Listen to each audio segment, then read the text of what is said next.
Alger dénonce des propos inadmissibles et rappelle son ambassadeur à Paris. Olivier Mazerolle, on va rappeler pourquoi, en tout cas, Alger est furieuse. Une déclaration d'Emmanuel Macron rapportée dans Le Monde. Le président aurait fustigé la rente mémorielle sur laquelle l'Algérie s'est construite. Il dénonce un discours qui repose sur la haine de la France.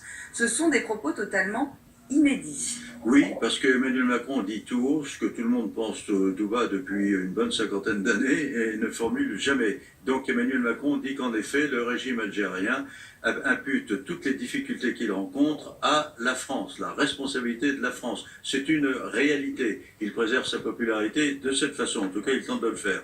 Ensuite, Emmanuel Macron souligne que l'Algérie existe grâce à la colonisation française, car avant la colonisation française, l'Algérie n'était pas une entité à part. Donc c'est ça qui a permis la création de cette nation. Enfin, il rappelle qu'avant la colonisation française, il y a une colonisation turque. Il aurait pu d'ailleurs ajouter qu'avant la colonisation turque, il y avait également une colonisation arabe au 7e siècle qui a amené des confrontations avec les populations locales, les Kabyles, qui ne sont d'ailleurs toujours pas réglées. La colonisation turque.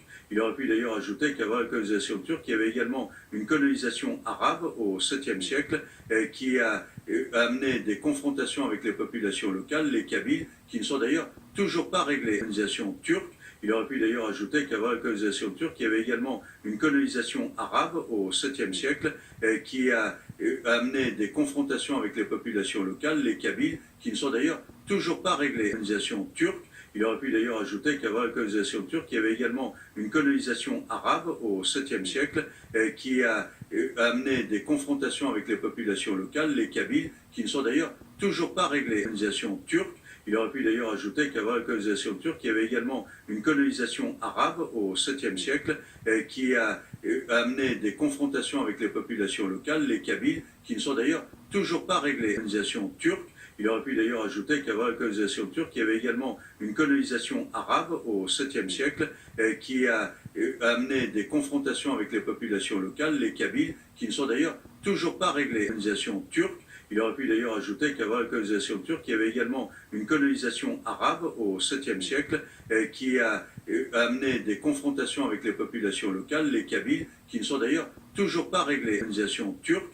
Il aurait pu d'ailleurs ajouter qu'avant la colonisation turque, il y avait également une colonisation arabe au 7e siècle qui a amené des confrontations avec les populations locales, les Kabyles, qui ne sont d'ailleurs toujours pas réglées. La colonisation turque.